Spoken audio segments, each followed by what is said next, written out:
This is Matthew Soroka for the Top Keys. Welcome to the show, and we're here with Shawn Murray. Thank you for being on the show. Thank you very much. Good day and my pleasure. I'm honored. So we have a very unique opportunity to talk to Shawn. He is a professor and also a sustainability expert. So let's really delve into this because most people don't really understand this. It's a misconception about what really sustainability is. Thank you so much first for having me, and it's my pleasure to have this conversation.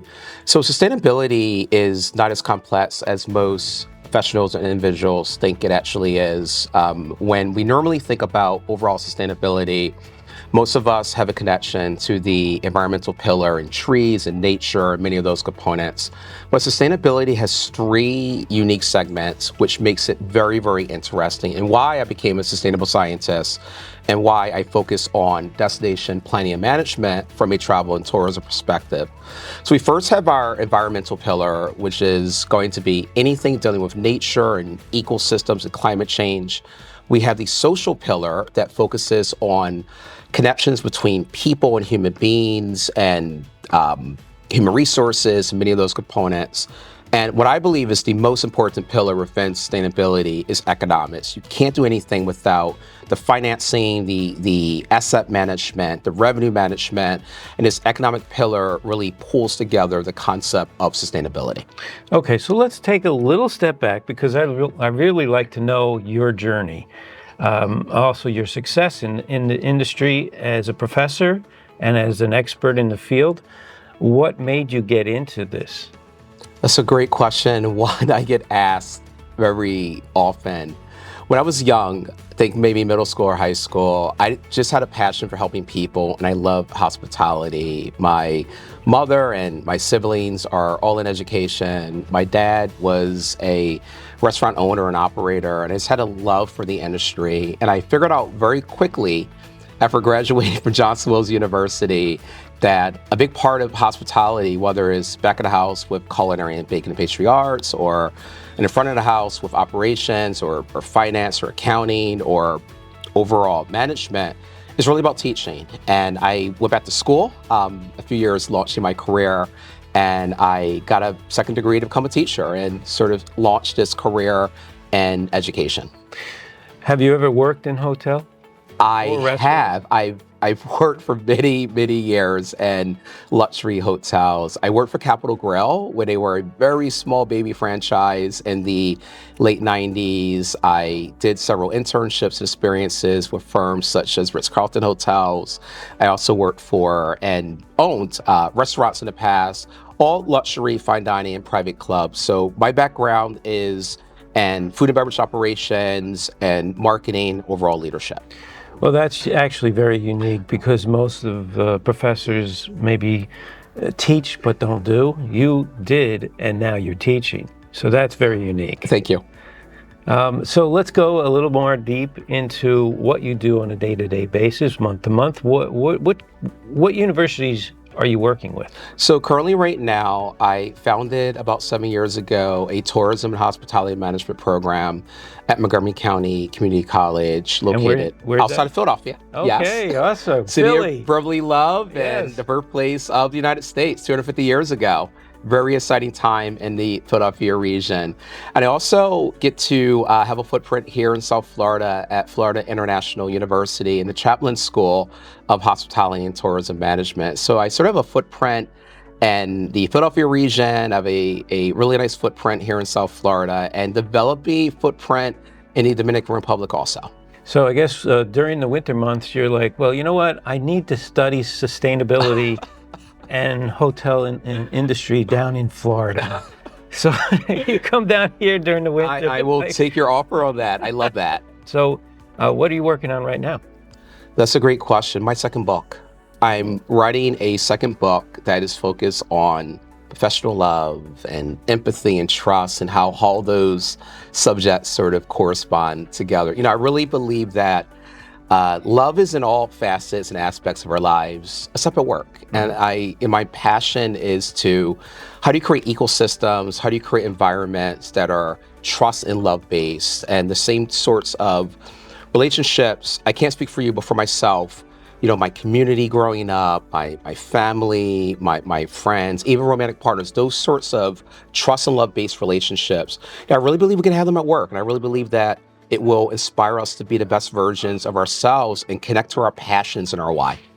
So you have a first book. What was your first book? Co-authored a book with two professors from Penn State University State College. It is a college textbook focused on pop-up restaurants and entrepreneurship, the hardest thing I've ever did in my entire life and career. Why was it hard? A lot of research really challenged me to tap into experiences as a teenager, experiences as a developing recent graduate many years ago from university, and definitely my experiences as a consultant and a college professor. And how long did that take for that research and to create that book? About a year and a half. A year and a half. Yes. And the second book? Second book, I'm hoping to launch in 2027. Oh, okay. It was a lot easier because it flowed, obviously. You didn't have to do research. It was more about experience. Experiences, interviews, and really tapping into, once again, my passions. My passion is really about positively changing the world, changing people, and just inspiring others. So obviously the two pillars that you talked about, of the two pillars, the third one is probably the most relevant in terms of a hotel owner. Obviously they want to have green initiatives and, like you said, the other two pillars. Let's really delve more into the finance part. Sure. Because that's really impacting that business. The other ones are great for front of the house marketing.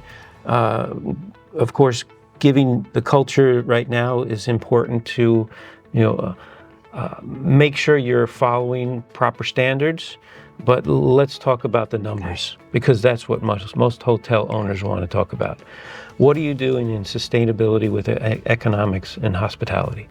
Every organization within the business of hospitality, whether it is restaurants or hotels, limited service, full service, extended stay, branded or non-branded, via independent, the way that the economic infrastructure is designed will look different. So for example, if you have a luxury brand, maybe it's a Ritz-Carlton or Four Seasons Hotel, that is going to run and operate economically very differently than a Four Points by Sheraton or an actual Hyatt house. So understanding the economic infrastructure and design of how the business is facilitated. With economics, we know here in the United States, we have a labor crisis. It's hard to recruit and retain and train qualified individuals. But those cascading effects of labor are now global with supply chain, geopolitics, and international overall relations, and understanding the labor element within overall the economic design of sustainability. But key indicators: water, energy, waste management, construction waste, and even the overall cost of goods globally. It doesn't matter what time, 50 years ago, 20 years ago, current, we're always going to have difficulties, cultural, economic, social, political, and it doesn't matter who's in office or not. It's about what you're adapting to. So, of course, everybody and their mother is talking about AI. Everybody and their mother was talking about COVID, pre-COVID, and now post-COVID. What are you doing in terms of teaching your students about sustainable relationships with business over time? Not just current, but in the past, how it played out, and now what's going to happen in the future?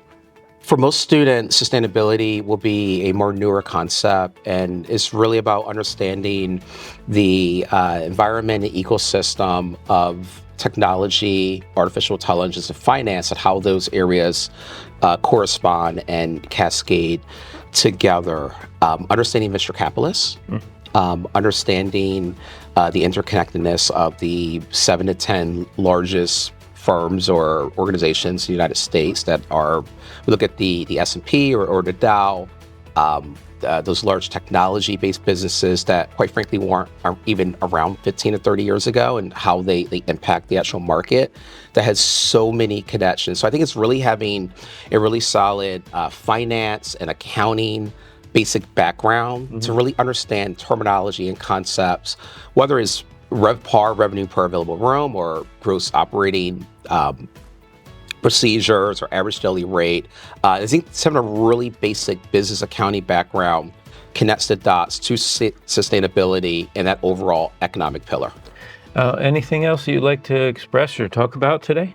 I'm really happy just to share what I'm passionate about, and being able to inspire more college students to inquire and focus on sustainability, and understanding how sustainable practices, how economics, how just really taking care of people could have so much interface and interplay in the business of hotels.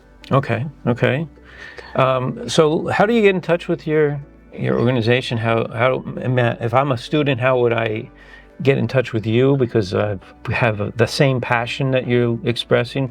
Website would be either Montgomery County Community College or Florida International University. I'm very easy to find. Instagram is always a really great way to stay connected.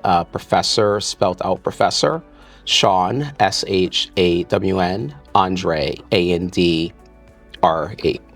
Okay, and then what's your next thing that you're looking at for the future? In terms of teaching students, is it going to actual locations? Are you looking to go in the field, in the classroom? In terms of obviously it's not like physics where it's a laboratory, but in that realm, you're studying finance, economics, metrics in terms of statistics. What is your next phase of hospitality for you? The next phase has already been launched. I started a consulting firm about 8 years ago, in which I am focusing on educating and working with organizations like NABHOOD for commercial hotel real estate development, being able to inspire college students to study commercial real estate hotel development, along with consulting and training and working with the next generation of hotel owners, emphasis on inclusivity, diversity, getting more women, getting more African Americans, getting more Latino Americans, folks from Latin America in this actual space.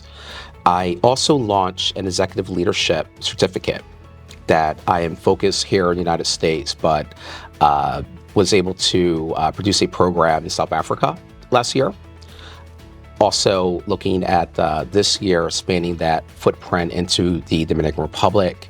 And this past spring, had a really fabulous week of programming in Jamaica. And this executive leadership program is really about aspiring college students to lead and to be the next generation in their destinations, in their countries, to really think about the world differently, and really understanding some of the pressing problems, whether it's geopolitical or geography or climate change, and taking a grasp of that and inspiring and just leading their peers, leading folks that are a little bit older, a little bit younger, and making change.